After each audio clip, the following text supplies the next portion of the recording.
Hello, I'm Sam, I'm one half of the Indecisive Readers, and today I'm talking to you about 3 books. I recently went to YALC, only managed to get there on the Sunday because work, and really I wanted to be there on the Friday as well because Hollyborn, but, you know, real life, it's a pain in the butt. But I did get to see the New Masculinity talk, authors of New Masculinity, something like that, something about being new and masculine, and it was excellent. It was the highlight of the weekend. I kind of wasn't expecting it to be because, you know, Samantha Shannon. But the Monsters and Their Makers talk wasn't as good as I hoped it would be. I'm not going to go into that. Hey girl! I need you as a manly man doing your manly man video to open up a jar. So, for those who weren't aware, the 3 authors doing that talk were... Sorry, look at me checking my notes.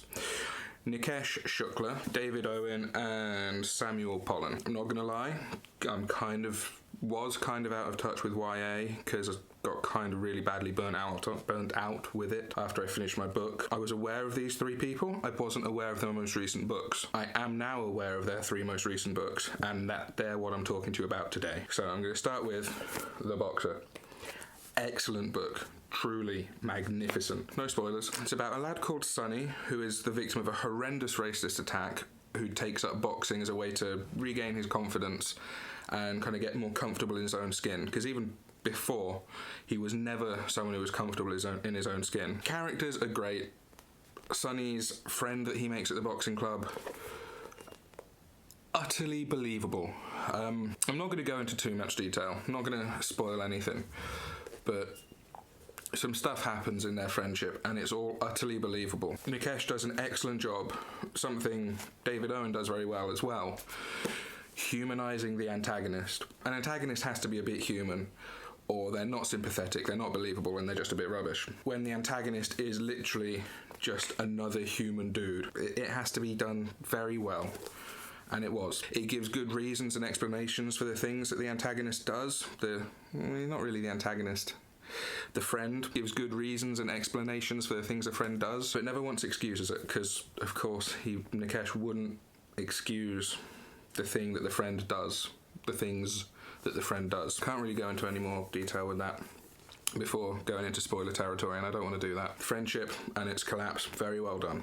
Let's leave it there. The writing is excellent, Sonny is excellent, his mother is excellent. I related to them, and I touched on this in the blog post, indecisivereaders.wordpress.com. I related to Sonny and his family more than most other characters I've read recently, possibly most other characters, period, because they're working class, you know? Unashamedly working class. And that's nice to read, you know? It's not poor working class people trying very hard to be middle class. It's just working class dudes. This is their story.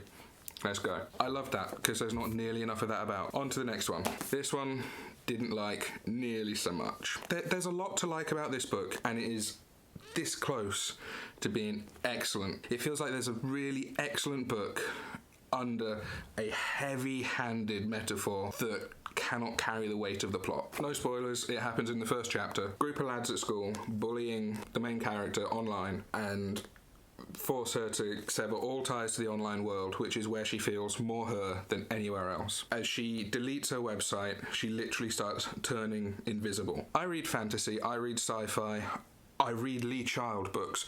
My disbelief is used to being suspended, but for some reason, this just strained it a bit far. Possibly because it felt out of place. It felt like it should have been contemporary YA, and it was contemporary YA, just with a disappearing protagonist. I feel like the story would have been much more impressive had the invisibility disappearing thing not been there. It felt like not only a very heavy-handed metaphor, but also a bit of a crutch. I'd have been far more impressed with the story had that not been as big a feature as it was. Had it not been there at all, in fact, I'd have probably loved the book, because there's a lot to love in it. Again, like The Boxer, got very real antagonists. For the most part, very relatable. You can see how a young man could get mixed up and get lost down that particular rabbit hole that leads to horrible internet trolling. I hate that word, don't you? Call a spade, man. They're being dicks. They're not trolls, they're dicks. Tirade over. It's like the prequels, the Star Wars prequels. Hopefully I haven't just lost my entire audience there. Hopefully there's some nerds here. But the prequels were about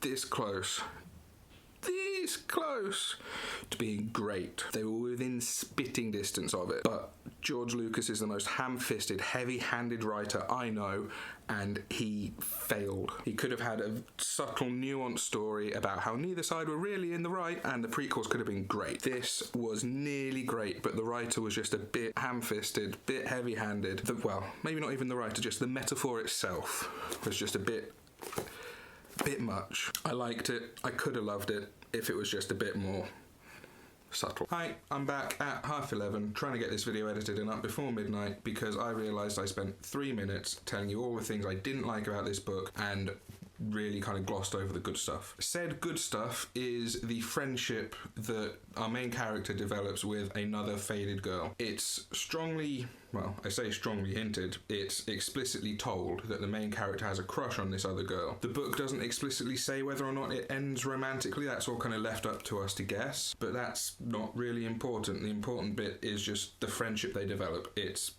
excellent. It's so well done. There's also very strong feministy undercurrents to this book. I mean, it's sexist men's rights activist idiots who bully this girl, and obviously they're not portrayed as being in the right, so, you know, that's a fairly feministy... No. That's not really a feministy starting point, that's just a decent human being starting point. You don't have to be a feminist to realise men's rights activists. The main character spends a chapter at a feminist march in London. There's the strong female friendship. So yeah, there were many good parts to this book, but as I said in the main video wearing a different shirt, the central premise is just a bit out of place. It's almost an urban fantasy style plot device in a contemporary YA book, and it feels a bit out of place. Now, I'm going to throw up a trigger warning for this one because I am, you'll see. The Year I Didn't Eat by Samuel Pollen. As you can see, I got exactly that far through it. Couldn't finish it. Not because of the quality of the book, or not because of a lack of quality with the book. Perhaps because it was too honest, too well done with its subject matter. Real talk, guys. I've not always been the shining paragon of mental health I am now. I used to have a real complex relationship with food, and this book was just a bit too close to home, you know? Just a bit too real. It's about a teenager who suffers with anorexia. That's as far as I got. I don't know what happens at the end. I don't know if he gets through it, how he lives with it, because that's the point that Samuel made in the talk. These kind of things you don't get past, you live with. So I assume our protagonist doesn't, you know, dare magically get better. I assume he learns to live with it because, you know, at least up until there, the author has been far too honest, far too real to screw the pooch like that. So I'm gonna give him the benefit of the doubt and say all of it is as excellent as the first fifth, because I was really enjoying this. I just wasn't quite up to the task. You know, I was sitting on the bus having to read it face down like this because I didn't want people to see the cover of it because I'm just a bit woo-hoo. If the subject matter doesn't bother you, I thoroughly recommend it, at least based on the first fifth. It looks like a great book. I think you'll love it. Now, as a final point, during the new Masculinity talk, not once, but twice, Jason Momoa walked through in a bright pink shirt, and I think that was fantastic. I've just been reliably informed he only walked through once, so shut my mouth. If you got this far, thanks for sticking with it. Hope you've enjoyed the video. You can find us on the social medias, links down in the description. But off the top of my head, because I can't remember the Instagram, because I never use Instagram. The Indecisive Readers. Is it literally just the Indecisive Readers? It's literally just the Indecisive Readers. Indecisivereaders.wordpress.com, twitter.com/thoroughgoodbryony for B, twitter.com/samlewiswrites for me, but I don't write on Twitter. I barely use it, so follow me. Catch you in the next one. Take care.